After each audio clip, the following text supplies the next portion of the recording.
Davvero sono benvenuta.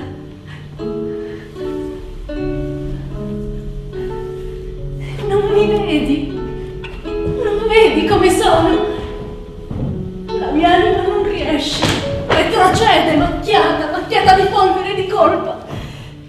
Ma tu, amore, mi vedi? Hai uno sguardo veloce. Mi vedi balbettare insicura da quando sono entrata. Ti avvicini e mi dici dolce, dolce.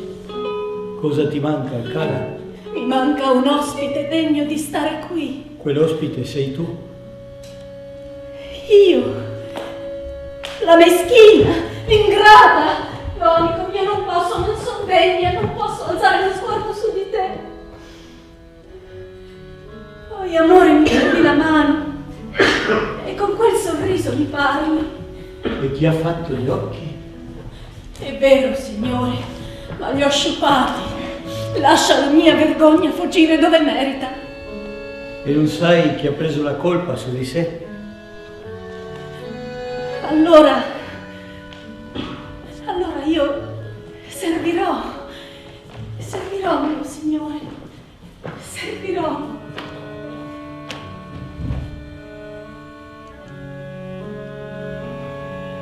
Riposa, Simone. Ci sono io.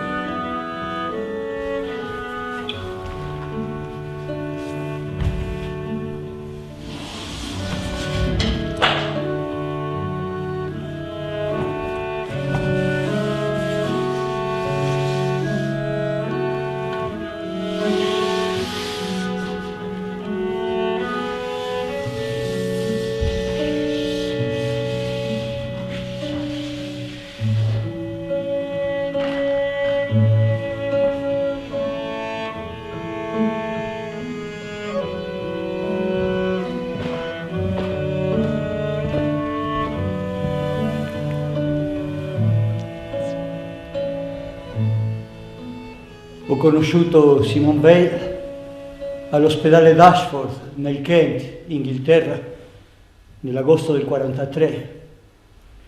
Si rifiutava di mangiare, voleva che inviassimo il suo cibo ai prigionieri di guerra francesi. Voleva mangiare quanto loro. Benissimo.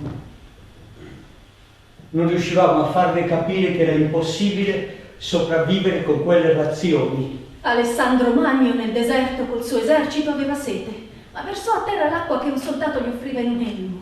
Tu non sei Alessandro e qui non siamo nel deserto. Io al posto di Alessandro avrei bevuto. È molto meglio un comandante vivo che non uno morto di sete. Se proprio voleva fare il generoso poteva offrire l'acqua a uno dei suoi soldati. A te, benissimo. Immagina Alessandro davanti a noi. Un soldato gli porta l'acqua. Alessandro immobile, l'esercito lo guarda, l'universo si riempie di quell'attesa. Poi Alessandro fa cadere l'acqua e l'attesa è liberata. Nessuno ha previsto quell'azione, ma quando accade ognuno sa che doveva essere così. Come sai che è andata così? Quell'azione è un mito. Tutti sono pieni di bellezza. Alessandro, il soldato che gli porta l'acqua, l'esercito che rinuncia a quell'acqua. Ci rinunciano per Alessandro e Alessandro ci rinuncia per loro. L'atto di versare l'acqua diventa cerimonia. Ma una cerimonia non è un'azione. L'azione è bere. Bere, Simone. Lascia al teatro le azioni degli eroi. Parli di un mito. Tu non sei un mito. Ma quale verità nasconde il mito? Alessandro, il comandante, deve possedere più virtù dei suoi soldati. La vera azione non è versare l'acqua, ma l'immobilità senza parole. Alessandro prende l'acqua e resta immobile, riflette. Vedi? Non sa cosa fare, è incerto. Non è incertezza, ma dubbio. Se avesse bevuto, la sua felicità l'avrebbe separato dai suoi uomini. Loro avrebbero provato invidia, l'unità si sarebbe infranta e non ci sarebbe stata bellezza. Alessandro in realtà è solo. L'esercito non è che un mito. Il mito dell'umanità è in lui. Deve scegliere tra essere animale ed essere uomo. È poca cosa avere sete, ma è molto rinunciare all'acqua per non separarsi dagli uomini. L'atto di versare l'acqua è stato come brindare alla società. Ora bevi, Simone. Brinda a te stessa. Quel mattino ero riuscito a farlo ingoiare mezza pesca sciroppata. Scrisse sino a mezzogiorno. Che bel posto! Che bel posto per morire! Mi aspetti? Come farai a riconoscermi? Dammi domande, mi riconoscerai, ti stancherò di domande. Come si può avere potere e predicare l'amore? Come si consola senza umiliare? Come sono i tuoi baci? Non sulla bocca, non sul seno, non sulle gambe. Nei pensieri, dove? Nelle mani, nell'anima, dove? Nel cuore, nel petto. Baciami, ti prego, baciami. Bacia tutti noi. Dopo si addormentò, cadde in coma. 6 ore dopo morì. Simone scriveva sempre, si occupava degli esseri umani, delle azioni e dei pensieri degli esseri umani. Credeva nella pietà, nel bene. Diceva che se avevamo uno scopo era fare il bene. Vedeva le cose com'erano e lo diceva. Davanti a lei non si poteva mentire perché lei non era capace di mentire. Simone era nata nel 1909 in Francia ed è morta nel 1943 in Inghilterra. Aveva 34 anni. Simone è morta di fame nell'esilio in Inghilterra. Era sua madre che si occupava di lei e lei ricordava di mangiare e cercava di farla riposare. Ma in Inghilterra Simone si dimenticò di mangiare e di riposare. Ad Ashford, nel Kent, sua madre non c'era.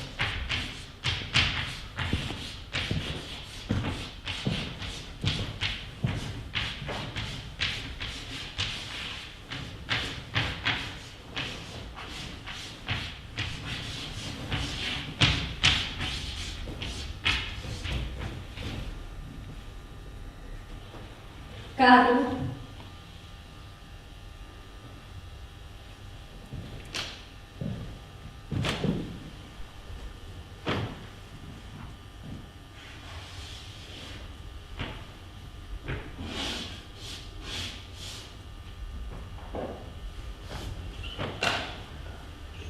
C.M. Carlo Manfredi. Sono stato io a far incidere queste parole sulla sua tomba. Mi sembravano lo specchio di quello che lei era, o almeno di quello che io avevo capito lei fosse. La mia solitudine, l'altrui dolore ghermiva fino alla morte. Era così testarda. giochiamo? Simone aveva un fratello maggiore, André. Erano molto uniti. Da piccoli giocavano a recitare opere teatrali e se sbagliavano i versi si punivano. Giochiamo al Cyrano? Simone adorava Cyrano de Bergerac. Costringeva André a fare Rossana e lei voleva sempre recitare la parte di Cyrano. Va bene, chi comincia? Cominci tu. Dopo 14 anni, per la prima volta in verità. Mi ci hanno costretto una visita inopportuna. Un seccatore? No, una seccatrice. L'avete mandata via? Predissi, scusatemi, ma è sabato, mi aspetta una signora, ripassate tra un'ora. Se mi vuole stasera prima dovrà aspettare perché io oggi ho Cristo.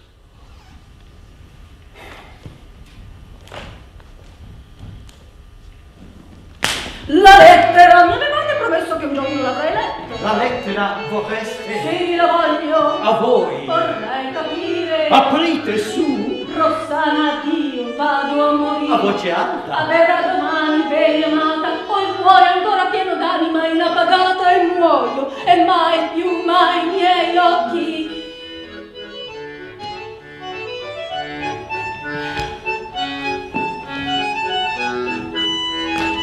Come riuscite a leggere al buio? E sera. Dunque voi. Rossana, vi sbagliate. Dovevo già capirlo dal come mi chiamavate, foste voi. Non fu mia. Adesso capisco tutta la splendida bugia, foste voi. No. Le frasi galeotte, dolci e forti, No. Voi, la voce della notte. Giuro di no! Ma l'anima era la vostra dentro. Non m'amavo. Moltissimo. No, l'altro io non c'entro. Mi amavate. No. Già il vostro morì. No, no, mio caro amore, non m'amavo, amor mio. Ah, cose morte nate tra sogni e disinganni, perché aver taciuto quando la...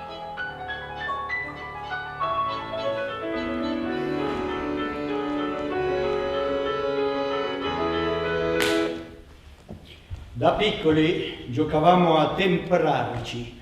Andavamo in giro in pieno inverno senza calze per riuscire a sopportare il freddo e imparare a combatterlo. Hai freddo? Non fa freddo. Ah, hai freddo? Non sento il freddo. Hai freddo? Non fa freddo.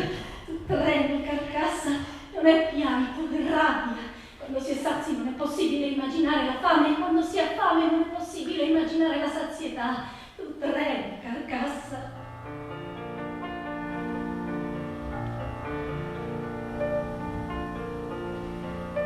Simona ha 5 anni, delicata, esile, piccola per la sua età, nevica e seduta all'adiaccio con uno zaino sulla schiena e piange disperata. Non riusciranno a farla alzare da lì sino a che non le permetteranno di portare lo stesso peso del fratello, 3 anni più grande e molto più robusto di lei. C'era la guerra e il padre aveva detto che ognuno avrebbe dovuto sopportare un grande peso e Simone lo aveva preso alla lettera. Fa freddo, non sento il freddo. Tremi, carcassa, non è pianto, è rabbia. E ora cosa fai? Scrivo. A chi? Scrivo lettere a un soldato. Come si chiama? Si chiama Louis Creny, è il mio figlioccio di guerra, l'ho adottato. Gli ho già spedito 3 pacchi di regali. E dove hai trovato i soldi per spedire i regali al tuo soldato? Ho raccolto legna e fatto fascini. Papà me li ha pagate e con quei soldi ho comprato zucchero, cioccolato, carta da scrivere e li ho spediti al mio Louis. Ero caporale sul fronte orientale a Maubeuge. Un giorno la frontiera era tedesca, il giorno dopo diventava francese. Ricevevo dei pacchi spediti da una bambina, con dentro regali e lettere con moltissime domande.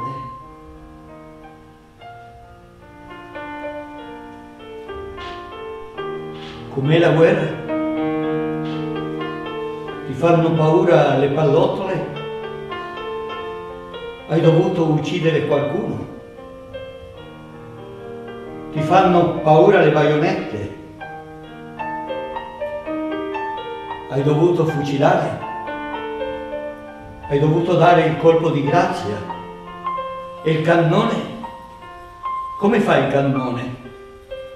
Trema la terra? Ti tremano le gambe? Trema tutto? E i tuoi cari? Dove sono i tuoi cari? Scrivi loro? Ti scrivono? Non ti posso raccontare cosa c'è nelle trincee e cosa accade là dentro.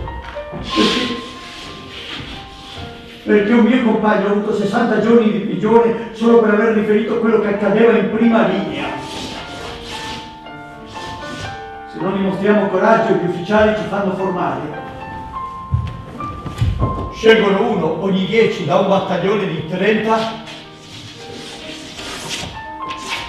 e dopo una corte marziale li fucilano davanti a tutta la truppa. Termino, mia piccola madrina, inviandoti i miei baci più cari. Bacia per me i tuoi genitori e tuo fratello Andrea, il tuo figlioccio che ti pensa tanto, Louis Creny. La distanza regolamentare tra il plotone di esecuzione condannato è di 1,5 metri. La canna del fucile resta dunque a meno di 1 metro di distanza. Da 4 uomini, come minimo, a 14 sparano su una persona, legata, disarmata, spesso bendata, e poi, dopo aver sparato, si esegue su ciascun caduto il colpo di grazia. Strana parola, colpo di grazia. Accertarsi con una fucilata alla testa o alla nuca che la persona ferita sia davvero morta.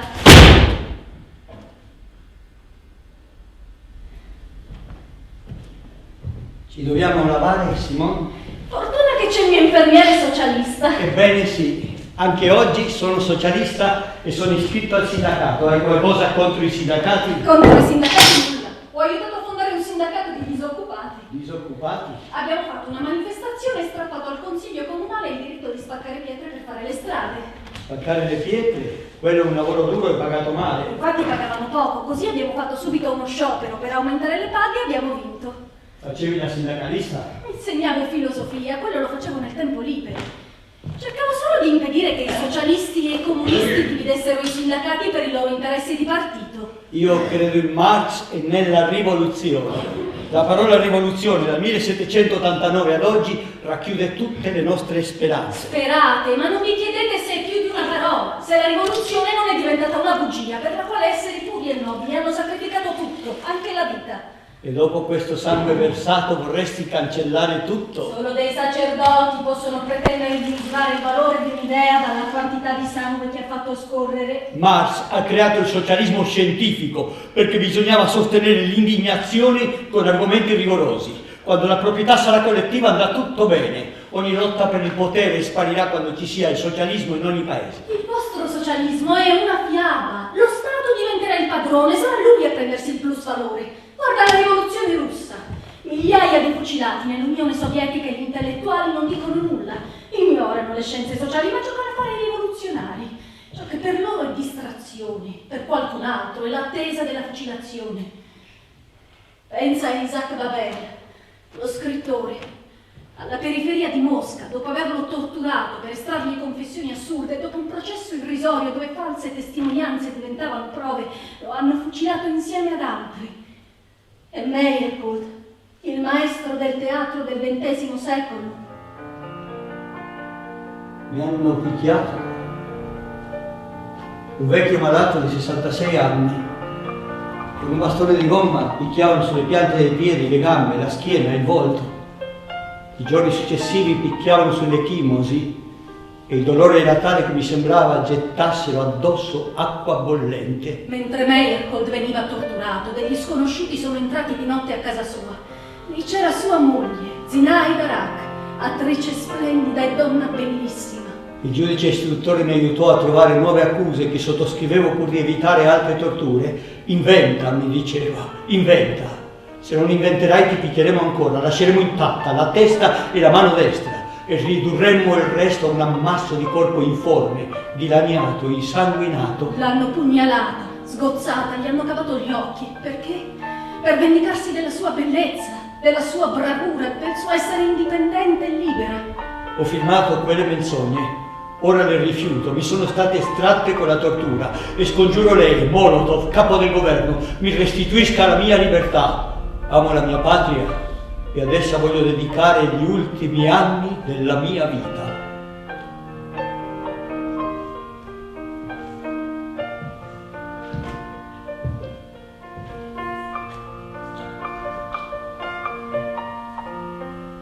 Sono stato fucilato nella stessa prigione, lo stesso cortile, contro lo stesso muro di Isaac Babel, 6 giorni dopo. Chissà se Meyerhold nell'istante della sua morte ha pronunciato il nome di sua moglie, senza sapere che quelle belve si erano già accanite su di lei. Tu, Simone, non conoscevi né Isaac Babel né Meyerhold, ma sei stata tra le prime a denunciare i crimini e le fucilazioni di Stalin. A tua insaputa parlavi anche di loro. Qualche anno prima, nel 1932, 6 mesi prima della salita di Hitler al potere, Simone, ebrea, a 23 anni, se ne va in Germania. Vuole capire cosa succede. Ciò che scrisse scandalizzò la sinistra francese. Hitler prenderà il potere, sterminerà gli oppositori e nessuno farà nulla per impedirlo. Il fascismo non passerà in Germania. Il fascismo tedesco, in blocco con quello italiano, minaccerà tutto il mondo. Ma c'è la classe operaia. I socialdemocratici e comunisti tedeschi, guidati da burocrati, restano paralizzati. Sottomessi da sempre allo Stato, si affidano alla polizia. E il Partito Comunista? Chiude gli occhi! Dice che Hitler al potere si logorerà in fretta. Beh, i fascisti italiani sono al potere da 12 anni e non si sono ancora logorati. Lo Stato fascista divora le organizzazioni operaie, i militanti migliori vengono uccisi ogni giorno dalle bande hitleriane. Il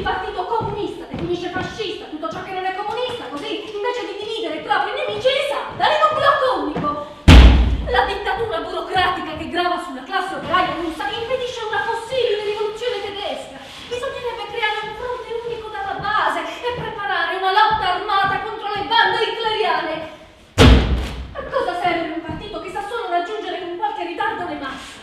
Una burocrazia non potrà mai dirigere una guerra civile ed è questo il carattere tragico della situazione in Germania.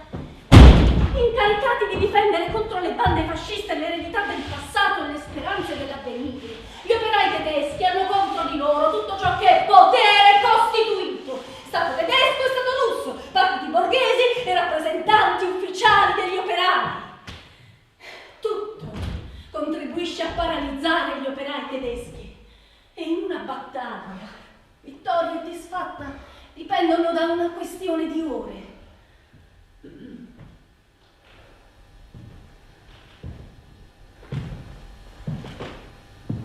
Quando tornò dalla Germania, Simon cominciò a scrivere un saggio sull'Iliade. Lo chiamerà il poema della forza. Voleva spiegare i classici agli operai. Simon aveva intravisto il filo che univa l'Iliade alla tempesta di morte e odio che si stava per scatenare sull'Europa e sul mondo. Simon scopre nell'Iliade tutte le forme d'esercizio della violenza, dell'odio, della guerra, l'uso della forza, uccidere, far diventare cadaveri prima di morire, rendere schiavi, rendere supplici, la morte a cui si risponde con altri morti, la vanagloria dopo la vittoria, l'inutile supplica davanti alla disfatta, l'assenza di ogni scopo, il tramonto della pietà e in mezzo, come gocce cristalline, tutte le forme dell'amore. Lo finirà nel 1938, Hitler ante portas. Come cominciare?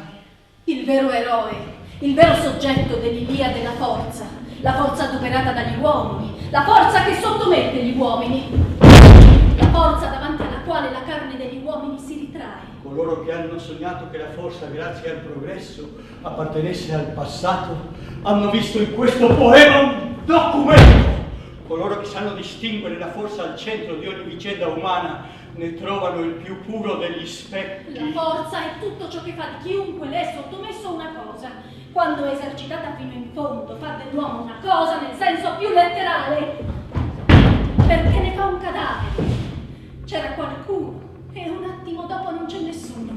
I cocchieri uccisi caduti dai carri. I cavalli galoppavano coi carri vuoti per le vie della guerra. Il lutto per i loro padroni che a terra giacevano, più cari agli avvoltoi che alle spose. L'eroe è una cosa trascinata dietro a un carro nella polvere. Nessuna confortante finzione attenua l'amarezza, nessuna immortalità consolatrice, nessuna scialba aureola di gloria o di patria. La sua anima volò fuori dal corpo, se ne andò all'aria piangendo il suo destino, lasciando vigore e giovinezza. Più straziante ancora è l'evocazione del mondo della pace e della famiglia, in cui ogni uomo è per chi lo circonda ciò che conta di più. Andromaca voleva per Ettore un bagno caldo al ritorno della battaglia, l'ingenuo. Non sapeva che lontano dai bagni caldi il braccio di Achille lo aveva piegato per colpa di Atena dagli occhi verdi. La forza che uccide è una forma grossolana della forza. Dal potere di trasformare un uomo in cosa, facendolo morire, deriva il potere di rendere cosa un uomo che resta vivo. È vivo, ha un'anima, tuttavia è una cosa. Strano essere una cosa che ha un'anima.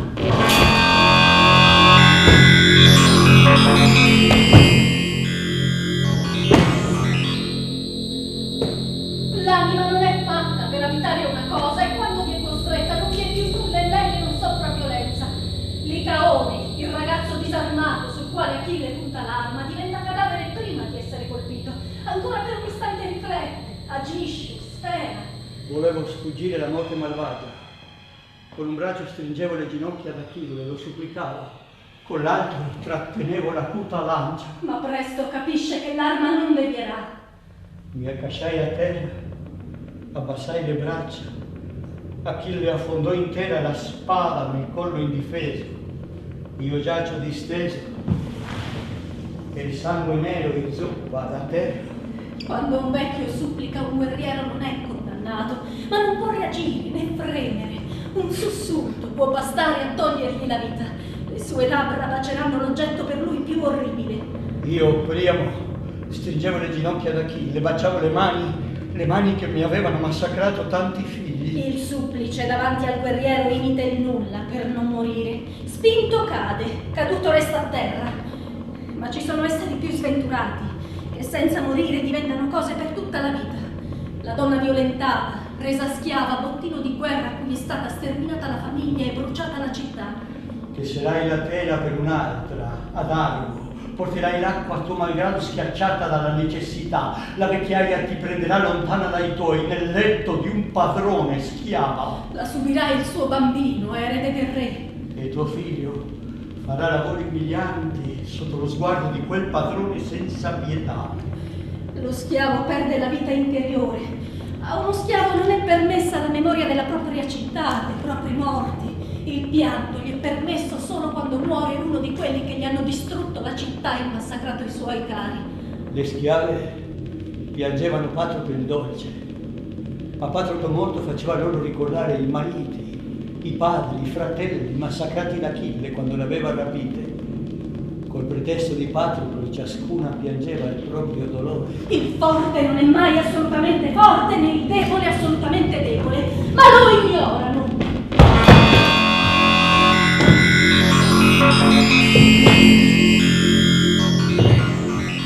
Il vincitore del momento si sente invincibile, anche se ha conosciuto da poco la disfatta.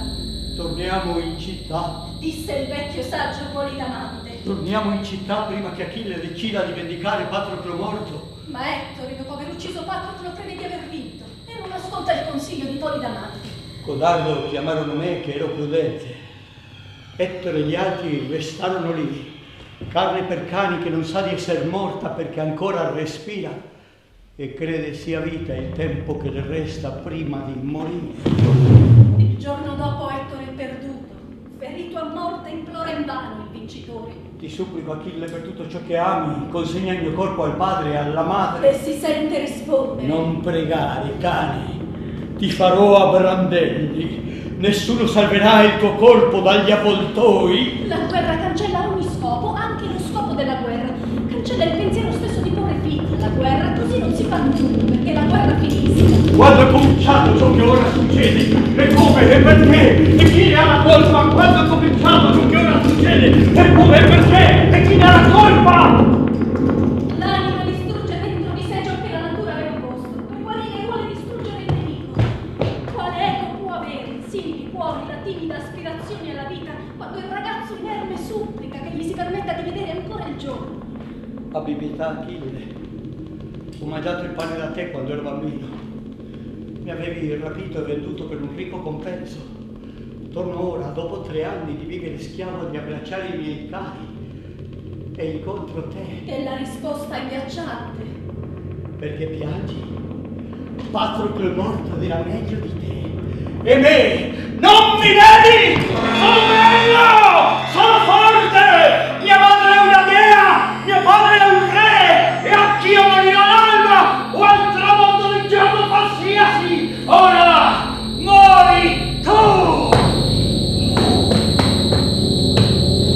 Quando ho cominciato ciò che ora succede, come perché chi non la colpa? Quando ho cominciato.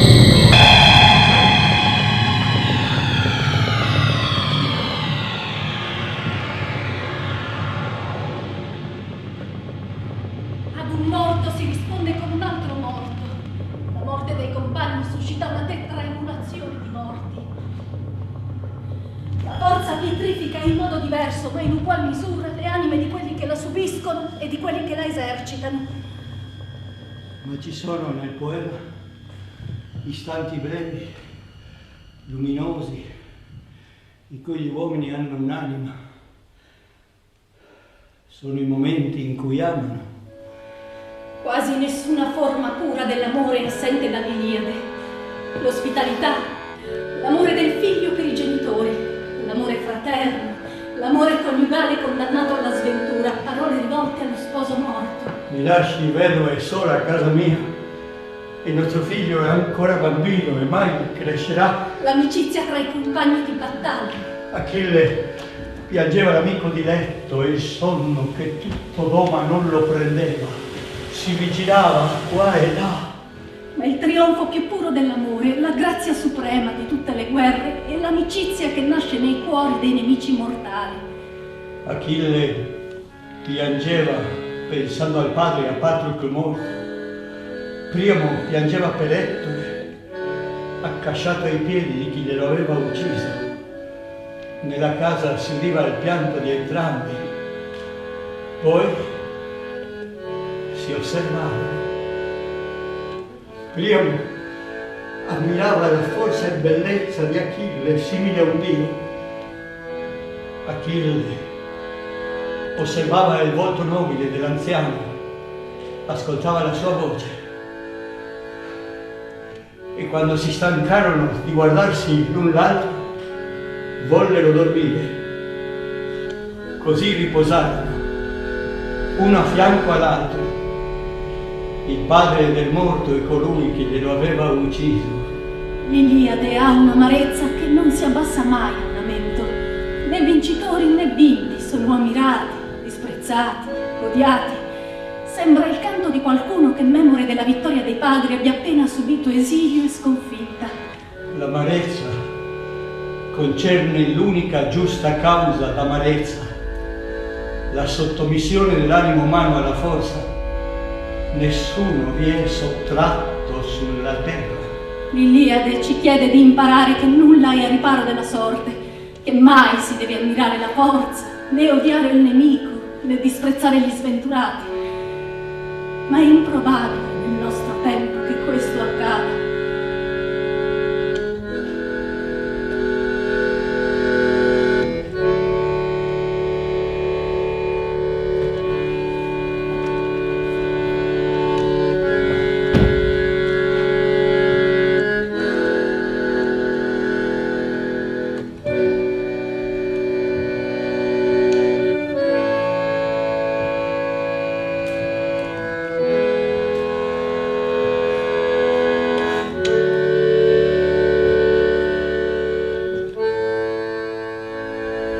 E ora, Simone, cosa vuoi fare ora?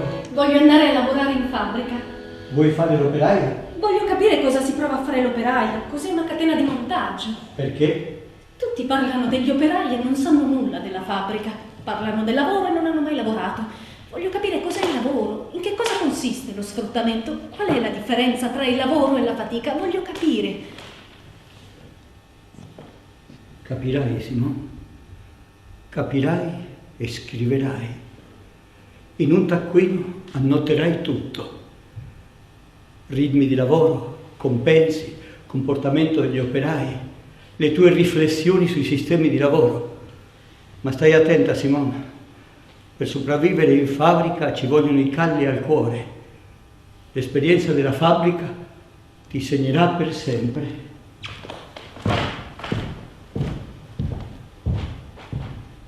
Pezzi ad angolo retto alla pressa, 100 pezzi sbagliati, schiacciata una vite. Dalle 11 in poi lavoro a mano.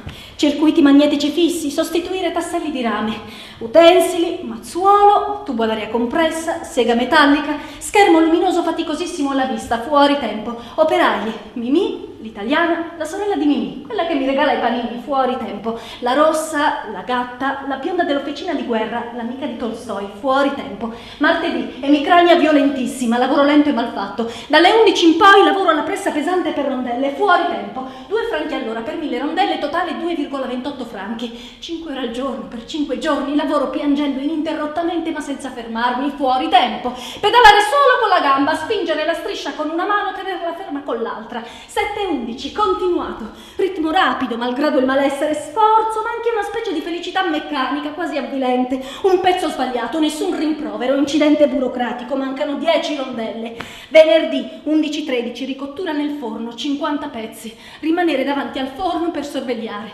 calore difficilmente tollerabile, tempo 1 ora, 0,90 franchi. Quanti pezzi ho fatto negli ultimi 10 minuti? Non vado abbastanza forte. Chissà se Mimì ha figli. Quanto sarà vecchio il Salvatore? Nessuno dice una parola. Fuori, prego! Quanti ne sta facendo? Aumentare ancora. Sapessi quanti bisogna farne. Come siamo soli. 400 pezzi in un'ora. Fuori tempo. La civiltà moderna. L'individuo è abbandonato a una collettività cieca. Gli uomini sono incapaci persino di pensare, impotenti di fronte ad una macchina sociale che infrange i cuori e schiaccia gli spiriti, una macchina per fabbricare incoscienza, corruzione, viltà. Nulla è a misura dell'uomo. I giovani riflettono in loro stessi il caos che li circonda. Si lavora con il sentimento umiliante di avere un privilegio dal quale sono esclusi gli altri. La vita familiare diventa rifugio angosciante quando la società chiude la strada ai giovani. La generazione per la quale l'avvenire rappresenta la vita intera vegeta nella consapevolezza di non avere alcun avvenire. L'attesa di ciò che verrà non è più speranza, ma angoscia. Questa è la misera sorte delle generazioni attuali. Il progresso fallisce quando distribuisce miseria fisica e morale al posto del benessere. Tutto sembra metodico, ma lo spirito metodico sparisce perché il pensiero non può afferrare le cose. Una scienza anonima trasforma in enigmi nuovi lumi, come un vetro troppo spesso che cessa di essere trasparente. La produzione in serie riduce gli operai ad un ruolo passivo, dove i gesti si compiono senza coscienza del risultato finale.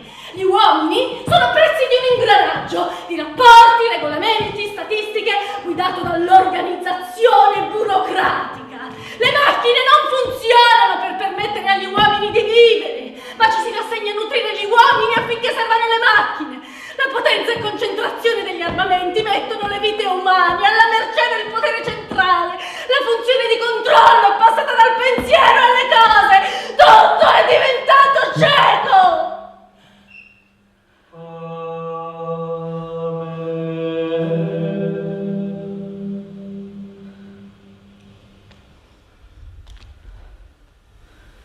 Gloria Patri et Filio et Spiritus Sancto, sicut erat in principio et nunc et semper et in saecula saeculorum.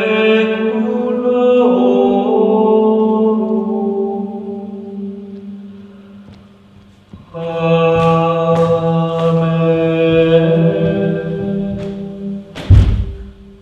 La guerra entrerà di nuovo nella vita di Simone nel 1936, quando Francisco Franco attaccherà la Spagna repubblicana. Quando non si può impedire la guerra, bisogna assumere la propria parte nella sventura. Parigi per me era la retrovia. Non potevo stare nelle retrovie. Ero pacifista, ma andai a combattere nella guerra civile spagnola. Papà, parto per la Spagna. Ma sei impazzita? Parto come giornalista, come inviata. Simone, ti conosciamo bene, tu non farai né la giornalista né l'inviata.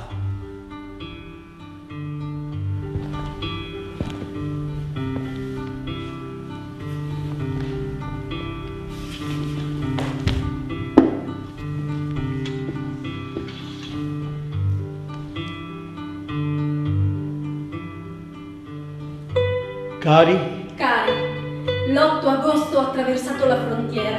A Barcellona tutto è calmo, i bambini giocano per strada, la gente è felice. Simone, abbiamo deciso di venire anche noi. Io sono medico, forse posso rendermi utile. Papà? Papà, non hanno bisogno di medici, state tranquilli e riposatevi. Pensate che sono in vacanza, qui non accade nulla. Mentiva per tranquillizzarci. Sapevamo che aveva proposto ai capi del Partito Obrero Spagnolo di filtrarsi nella zona franchista per sapere se era vivo o morto un loro dirigente prigioniero. Pensarono fosse impazzita. C'era una brigata internazionale di 20 persone incaricata di missioni pericolose. Mi arruolai tra loro e imparai ad usare il fucile. Simone era miope e maldestra. Quando praticava tiro a segno tutti fuggivano. Non avrei centrato nulla più piccolo di un elefante. Dovevamo guardare il fiume, far saltare la ferrovia, resistere finché arrivassero i nostri. Non mi volevano portare. Mi sono impuntata e alla fine mi hanno accettato. Per fortuna, il capo della compagnia, per arginare la sua goffaggine, la destinò alla cucina dell'accampamento, ma non come cuoca, come sguattera. Passavano gli aerei nemici, ci nascondevamo nel mais. Non avevo paura, il mondo mi sembrava così bello. Fu la cucina a salvarla. Facevano il fuoco in una buca per nascondere le fiamme. C'era una pentola d'olio bollente a livello del suolo. Invece di centrare il nemico col fucile, Simon centrò la pentola col piede. Era buio. Mise il piede nell'olio. La scarpa salvò il piede, ma la gamba si ustionò. Quando le tolsero la calza, se ne andò via la pelle insieme al tessuto. La ferita era grave. La portarono alle retrovie e la costrinsero ad andare a farsi curare a Barcellona. Fu lì che la trovammo insieme a sua madre. La piaga era spaventosa. La portammo via. Se fosse rimasta a Barcellona, le avrebbero amputato il piede. Le curai io la ferita a Sitges. A Sitges venni a sapere delle crudeltà commesse dai nostri compagni. Un ragazzino di 15 anni e un parroco fucilati. 9 civili, presunti fascisti, messi al muro e uccisi senza alcuna prova. La guerra non aveva prigionieri, se ti prendevano ti uccidevano. Tutti versavano sangue. Mi sentivo moralmente complice. I crimini mi facevano orrore. Sentivo che avrei potuto commetterli io e questo mi faceva ancora più orrore. Simon voleva continuare a combattere, ma le cure alla gamba erano lunghe e la portammo in Francia per la convalescenza. Fu la ferita a salvarla. Poco dopo venimmo a sapere che il suo gruppo era stato decimato a Perdiguera. Le donne della compagnia erano state tutte uccise. 1940, 4 anni dopo la Germania invade la Francia. Simon, insieme ai suoi genitori, andò in Marsiglia, dove lei prese contatto con i membri della resistenza francese. Simon cominciò a lavorare la terra come operaio agricola. Questo lavoro si accompagnò al suo studio di catari, gnostici, il suo interesse per il cristianesimo, la ricerca della spiritualità. La polizia fece una perquisizione a casa mia e mi interrogò sulle mie attività cospirative. Abbiamo trovato presso un sospetto questo foglio scritto da lei. È un curriculum per studiare in Inghilterra. Riconosci queste persone? No, non riconosco nessuno. Dove ha conosciuto la persona a cui ha consegnato il curriculum? Alla fermata del tram. Ce lo può descrivere? Alto, ma non troppo. Ha la pelle chiara, anzi non troppo chiara. Gli occhi insipidi. Insomma, nessun segno particolare. Gli puzza l'alito, come a voi. Critica del marxismo, l'ha scritto lei? Sì, l'ho scritto io. Posso prendere una copia? Prenda pure. Mi ci fa la dedica?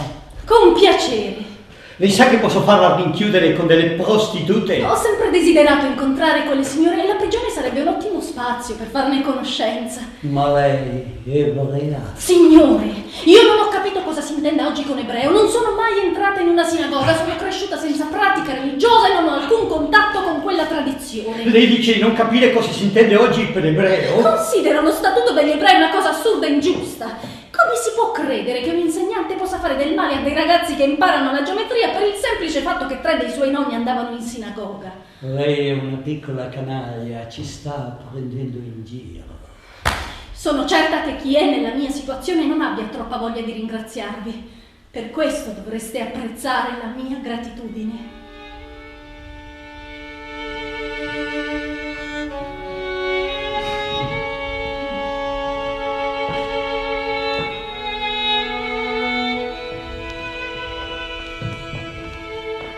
La donna che amo mi dona il risveglio. Il suo corpo è l'acqua profonda dei miei occhi che assume su di sé toni di pelle al fine di tuffarmi nel mio stesso sguardo. Ma come riconoscerla ogni giorno quando, per ritrovarla tra la tenda e il muro, È necessario che esca dall'ombra in cui la sua chioma mi avvolge e rende ogni cosa un sogno. La mia casa, le stanze, tutto ciò che lei calpesta per giungere a me nel suo abito bianco. Lei mi fa scordare perfino il nome dell'amore. È un prodigio, è un dono che lei possa apparire e ridestare i miei giorni senza svegliarmi dal sogno in cui la sua figura mi appare. Poco prima di partire da Marsiglia per l'America, nel 42 andai a trovare il poeta Joe Bosquet. Avevo combattuto nella prima guerra mondiale. Ero stato ferito alla schiena e paralizzato dalla vita in giù. Vivevo a Carcassonne, in una stanza delle serrande abbassate, col letto pieno di taccuini in cui scrivevo tra atroci dolori che solo l'oppio riusciva a calmare. Ci incontreremo solo un giorno. Quella notte dormirò in un giaciglio nel corridoio. Poco dopo Simone partirà per gli Stati Uniti da lì in Inghilterra. Ci scriveremo spesso, ma non ci rivedremo mai più. Caro amico, l'attenzione che mi ha dedicato è la forma più pura e rara della generosità. Sin dalla mia infanzia non desidero altro che averne ricevuto prima di morire la rivelazione. Mia cara amica, credo alla nostra amicizia. Una piaga aperta mi costringe all'immobilità. Si è se stessi solo nel proprio cuore. Si ama ciò che fa di lui un asilo. Si è felici solo per il modo che si ha di essere ospiti di se stessi. La guerra dimora nel suo corpo, conficcata come un chiodo. Vorrei mi raccontasse della sua esperienza di soldato. Ho un progetto. Una formazione di infermiere di prima linea che prestino i primi soccorsi in piena battaglia. Il mio comandante mi vietò di fermarmi presso i feriti. Mi disse: il soldato appartiene alla sua missione. Fermarsi presso un moribondo lo riporta a se stesso e decompone la sua volontà. A un uomo che va verso la morte non si può imporre lo spettacolo dell'agonia. Ma così i feriti restano troppo tempo abbandonati nel campo di battaglia in attesa dei barellieri. Sarebbe un piccolo gruppo di infermiere che non siano né spose né madri. Queste volontarie salverebbero molte vite, dando cure immediate, fasciature, lacci emostatici, iniezioni. Consolerebbero i morenti, raccogliendo le loro ultime parole, e ridurrebbero il tempo di attesa tra il ferimento e l'arrivo dei barellieri. Nel 18 ho visto giovani donne soccorrere i feriti nel campo di battaglia. Inutile dire la forza e lo slancio che quelle presenze avevano comunicato ai nostri combattenti. La carità prodigata al soldato ferito conforta il soldato incolume al quale viene promessa. Ma vorrei mi raccontasse delle sue esperienze mistiche, quale sia in lei la poesia della fede. Con il lavoro in fabbrica, la sventura degli altri mi è penetrata nell'anima. È con quello stato d'animo che arrivai in un villaggio portoghese una sera di luna piena. La festa si svolgeva in riva al mare. Le mogli dei pescatori in processione cantavano canti antichi di una tristezza straziante. È lì che ho sentito che il cristianesimo è la religione degli schiavi ed io ero tra loro.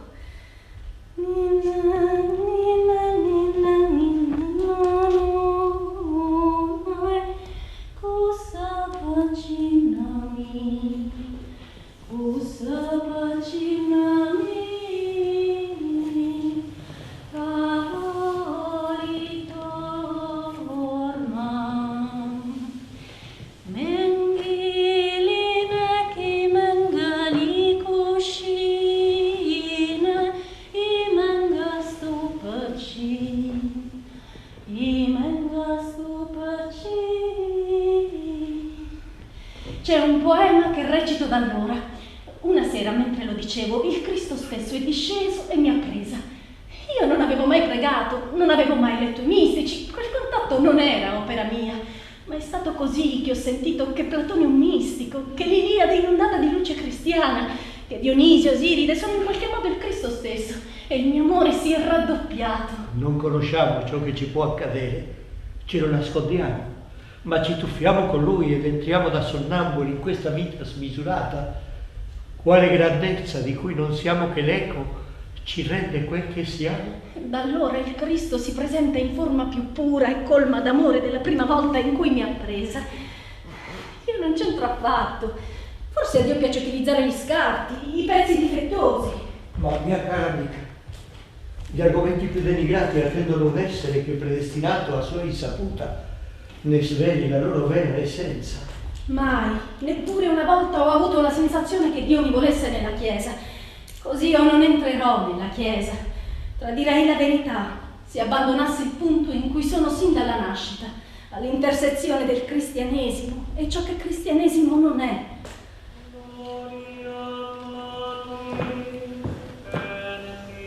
Dammi, Signore, il coraggio per aprire il cancello profumato ed estendere il mio povero bendaggio sulla rabbia di un bambino, sulla paura di un uomo che attraversa la strada.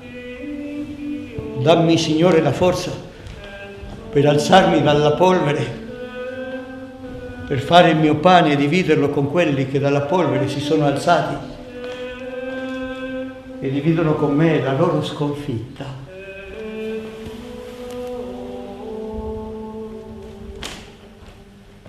Nel 42 ricevetti una lettera di Simone. Padre, non voglio abusare del suo tempo e della sua bontà. Se la faccia leggere con calma.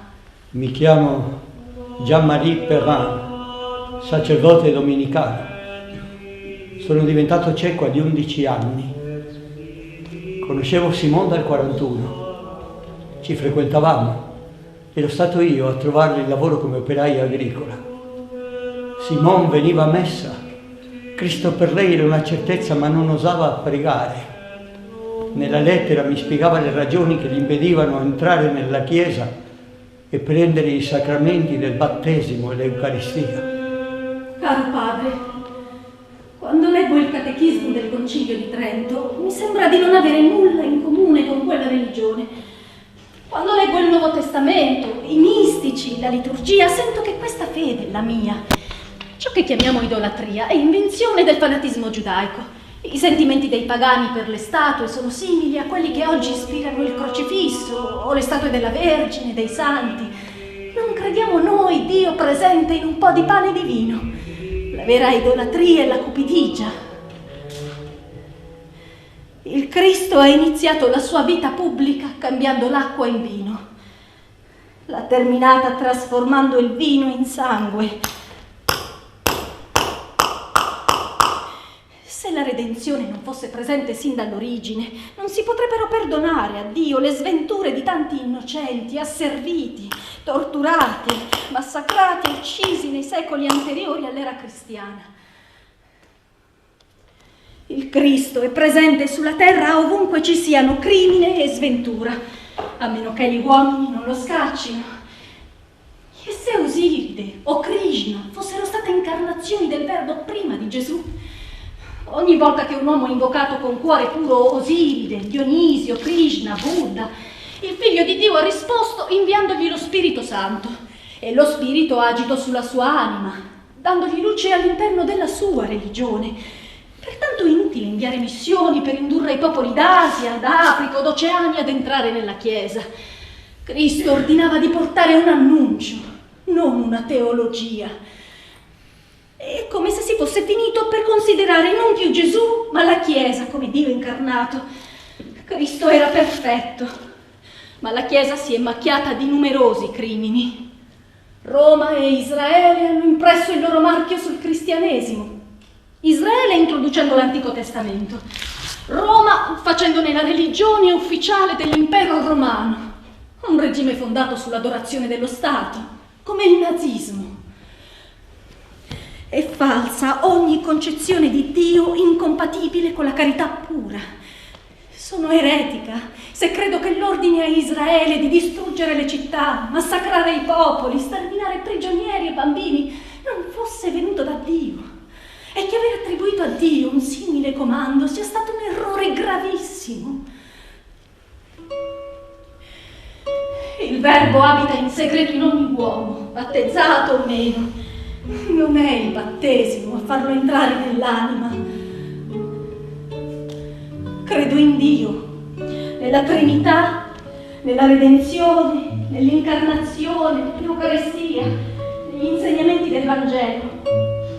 Ma non riconosco alla Chiesa il diritto di limitare le le illuminazioni dell'amore nell'ambito del pensiero. Sarebbe onesto così in idea entrare nella Chiesa. Studio tutte le religioni senza preoccuparmi di un possibile accordo con i dogmi della Chiesa, e questo non è peccato. E pensando diversamente che commetterei un crimine contro la mia vocazione, mi esige un'assoluta probità intellettuale. Da molto tempo desidero la comunione. Se mi si battezzasse, si romperebbe una consuetudine che dura da 17 secoli. Se questa rottura è giusta, dovrebbe avvenire in modo eclatante e non grazie ad un prete disposto a dare un sacramento in modo oscuro e ignorato.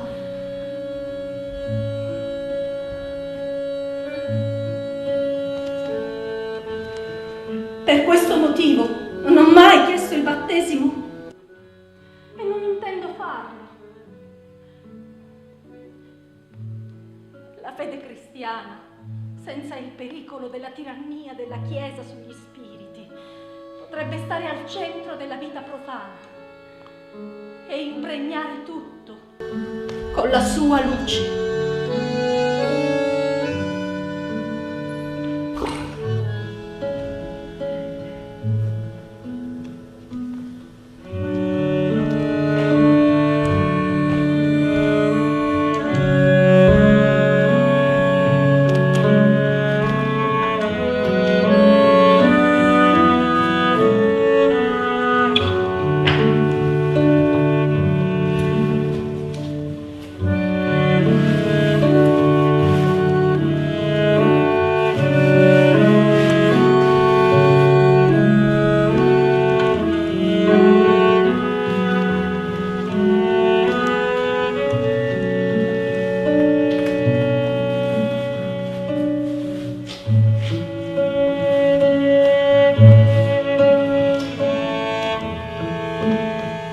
Poco dopo, Simone partì per gli Stati Uniti e qualche mese più tardi andò in Inghilterra, dove lavorò agli uffici della Resistenza francese a Londra.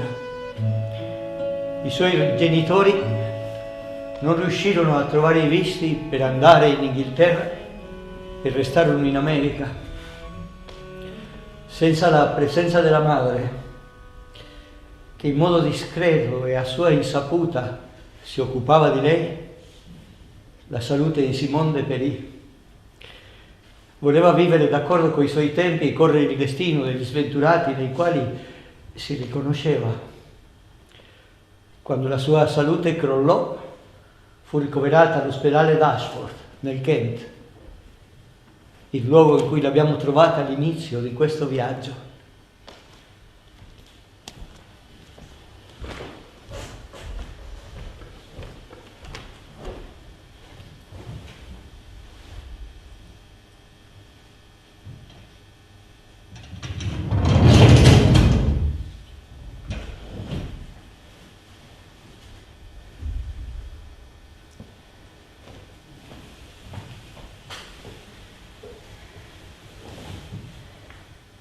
«4 agosto 1943.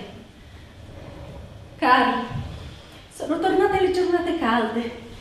Settembre dicono sarà secco e soleggiato. La sera si danza all'aperto nei parchi. Le ragazze leggere di vestiti vanno nei pub in compagnia dei loro boys raccattati per strada.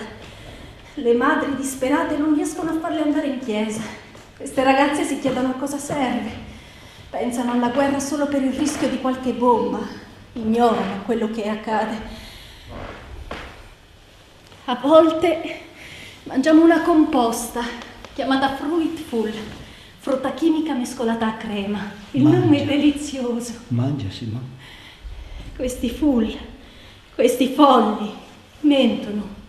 Non sono frutta vera, ma in Shakespeare i folli sono gli unici che dicono la verità. Ecco il loro tragico destino.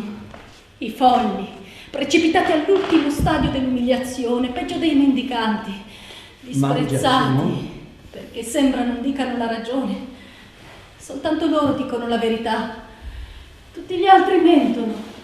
Un reliare sconvolgente. Nessuno li ascolta né presta attenzione. Ecco la loro tragicità. La verità in bocca loro non può essere capita. Mangia, Simone.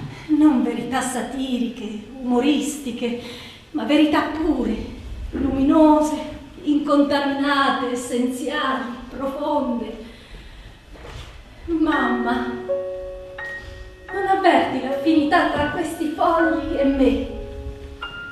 Mangia, Simone. La scuola, la laurea, gli elogi alla mia intelligenza hanno come unico scopo eludere la domanda: dice il vero oppure no? Quanto preferirei la loro etichetta, l'amarezza di sapere la verità al prezzo di un'indicibile degradazione. Dire la verità e non essere capiti da nessuno. Mangia, Simone.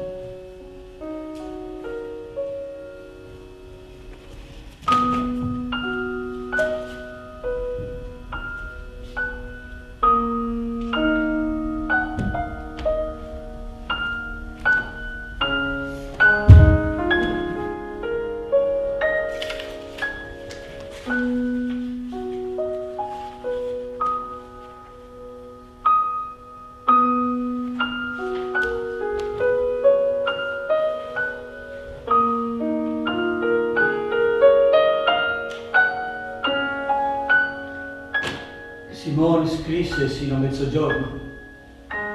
Dopo si addormentò, cadde in coma. 6 ore dopo morì.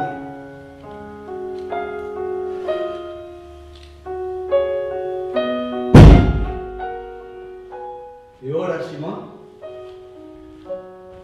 Ora mi tocca lavarti, prepararti.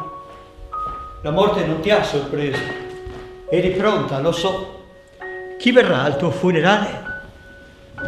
Nessuno, Simone, nessuno. Hai diviso la tua sorte con gli sventurati, da qui te ne vai sola, padrona della tua morte, pesi come un uccellino. Forse mi toccherà farti un buco nel collo, un atto nell'inguine, se il medico deciderà di metterti formaldeide per conservare il tuo corpo. Dovevi bere e mangiare, Simone. Cosa faccio io ora? Con chi litigo? Da chi imparo? Ora camperò parlando di te. Sei la regina ora, la regina assente. Ti penserò ogni giorno. Ho voglia di andare in chiesa, io, ateo e socialista, a pregare per te. Pregare per te o pregare per me? Come faccio a dimenticarti? Ti sei portato i pensieri che mi toglievano il respiro. Quello che dicevi sul lavoro, perché non l'ho scritto?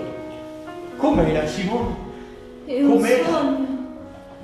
Ma immagina una civiltà in cui il valore supremo sia il lavoro manuale. Il valore supremo sia il lavoro manuale. Non il culto della produzione che trasforma l'uomo in un servo delle macchine. Non il culto della produzione che trasforma l'uomo in un servo delle macchine. Ma l'uomo che attraverso il lavoro riempie di senso la propria vita. Ma l'uomo che attraverso il lavoro riempie di senso la propria vita. Immagina una civiltà in cui il lavoro sia al centro della cultura. Il lavoro al centro della cultura. Il cui valore consisterebbe nel preparare alla vita reale. Il cui valore consisterebbe nel preparare alla vita reale. Armare l'uomo affinché possa intrattenere con i suoi fratelli e col suo universo rapporti degni della grandezza umana. Armare l'uomo perché possa intrattenere coi fratelli e con l'universo rapporti degni della grandezza umana.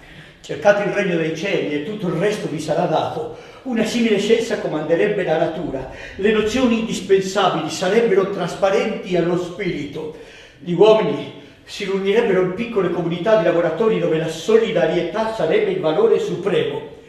Alla maledizione della genesi, del mondo come luogo di pena, il lavoro come marchio della schiavitù, ricordare che l'uomo comanda la natura obbedendole.